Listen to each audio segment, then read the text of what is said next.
Tērā tētahi whānau kua Waimari I roto I ngā piki me ngā heke o te rū whenua ki o tautahi. I nā kua whakatikaina tō rātau kāinga. He kāinga hou, he timatanga hou mō Tānea Kā me tōna whānau. This is our kitchen.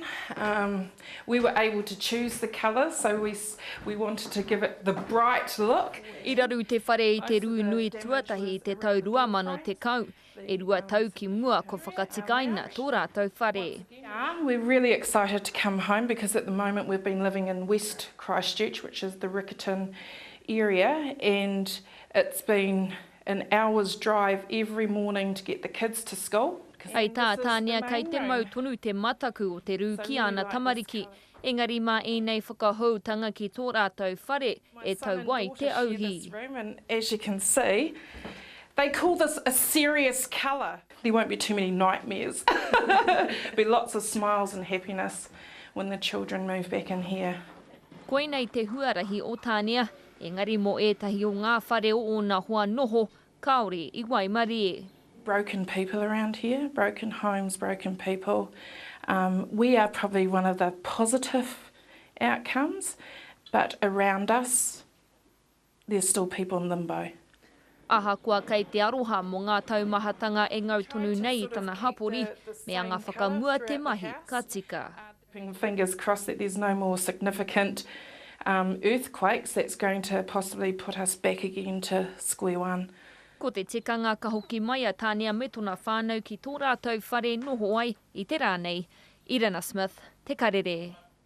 Tata ki te 50 tau a rangihau te moana e noho ana ki o tautahi. No reira, kei reira hoki tōna pā harakeke. Ahakoa te toko maha o te iwi o tūhoi kua nuku ki wāhi ke. I muri mai te rū nui, kei reira tonu a rangihau me tōna whānau. I kōta tāke nei I kōrero tahi ai māua.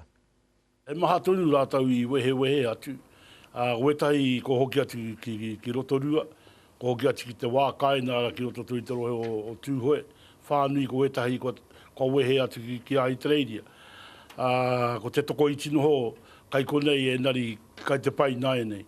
Te nui no rātau, kai te tino pai, ko wetahi, kāre anō kai te tari tonu rātau kia mahi o rātau whare, kia whakatūhia anō e whare, ki wāhi kēpea, kui rā te ahua I nai nei. Ko koe kai roto I tērā toko iti, I hiahia ki te noho mai ki o tautahi. Hia hara I pēnā I tō whakaaro, hia hara te take e tonu ana koe ki tērā takiwā? Ko roa ki au e nohana ki konei, ko whātekau mā wari, ko hare ki whātekau mā iwa tau au e nohana ki roto. Ko tipu ke mai o nā hua, ko hua kai konei, o ko mokopuna nā tuarua. E kore koe e wehe atu? Ko taku mahi ai tēnei wā kao.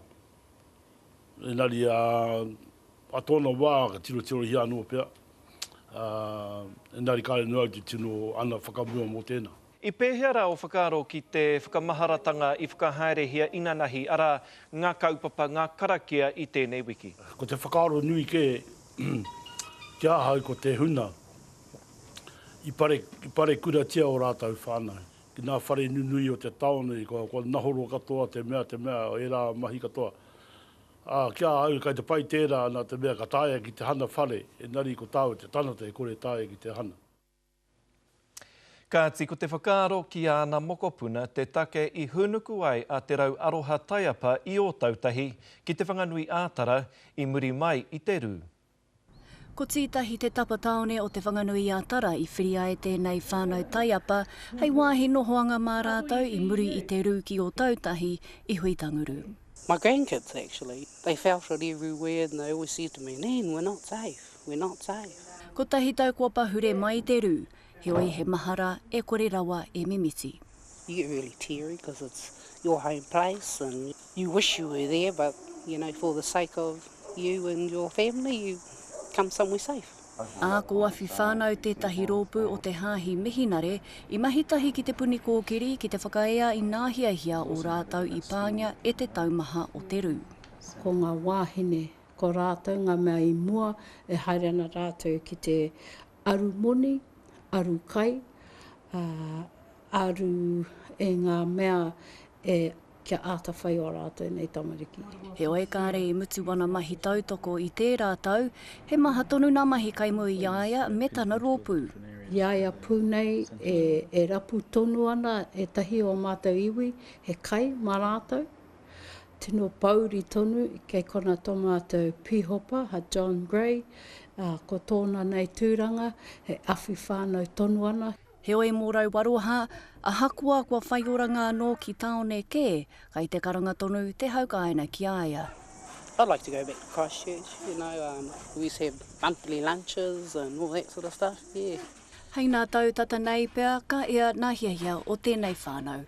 Pea te Melbourne, te karere.